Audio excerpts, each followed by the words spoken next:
Stephen Miller went on Fox News this morning to discuss what is happening to Abrego Garcia.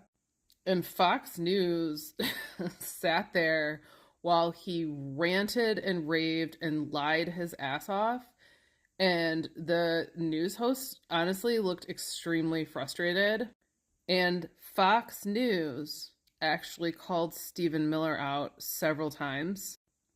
The host, and I don't give a shit what his name is, it was just some old white dude, literally said, "You won't allow me to even ask you a question, Stephen."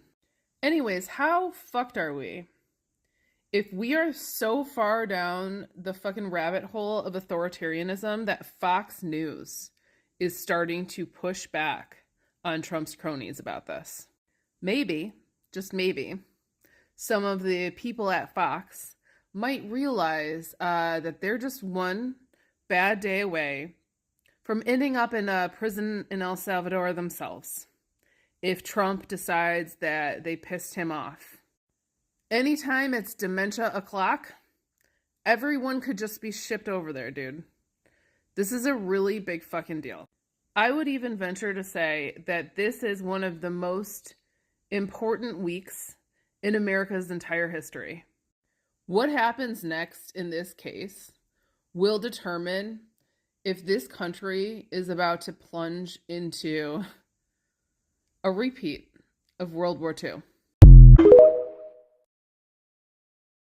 Your argument is that you don't have to bring him back home, but will you?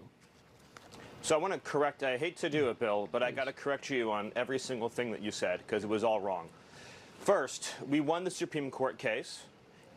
Clearly, 9-0, a district court judge said unconscionably that the president and his administration have to go into El Salvador and extradite one of their citizens, an El Salvadorian citizen, so that would be kidnapping, that we have to kidnap an El Salvadorian citizen against the will of his government and fly him back to America, which would be an unimaginable act and an invasion of El Salvador's sovereignty. So we appealed to the Supreme Court, and it said clearly, no district court can compel the president to exercise his Article 2 foreign powers in any way whatsoever.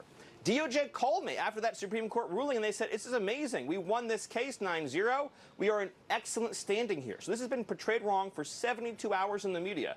They said the most a court could ever compel you to do would be to facilitate return, which would basically mean if El Salvador voluntarily sends him back, we wouldn't block him at the airport. We would put him back into ICE detention, and then he would be deported either back to El Salvador or somewhere else. The Supreme Court said that is the most the government can be expected to do. So we won the case handily. The misreporting on this has been atrocious. Okay, Secondly, I appreciate he was the not, no, Bill, it's important. He was not mistakenly sent to El Salvador. Okay, so do you still He's believe an illegal he is a alien member of from MS? El Salvador. Hold on, this is important. In 2019, he was ordered deported. He has a final removal order from the United States. These are things that no one disputes. Where is he from? El Salvador. Where is he a resident and citizen of? El Salvador. Is he here illegally? Yes. Does he have a deportation order? Yes.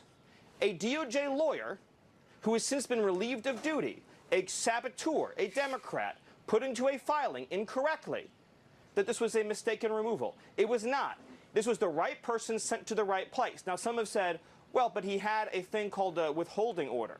So a withholding order means you've been ordered deported, but an immigration judge is saying you cannot go back to a particular country. Here's the thing. If you are a member of a foreign terrorist organization, you cannot have a withholding order. Since he's in MS-13, there is no withholding order.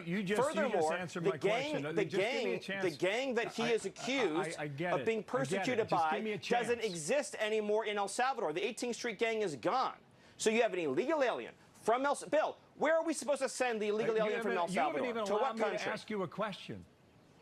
Are you convinced he is still a member of MS-13? That was your original charge. Yes. But here's the thing, Bill.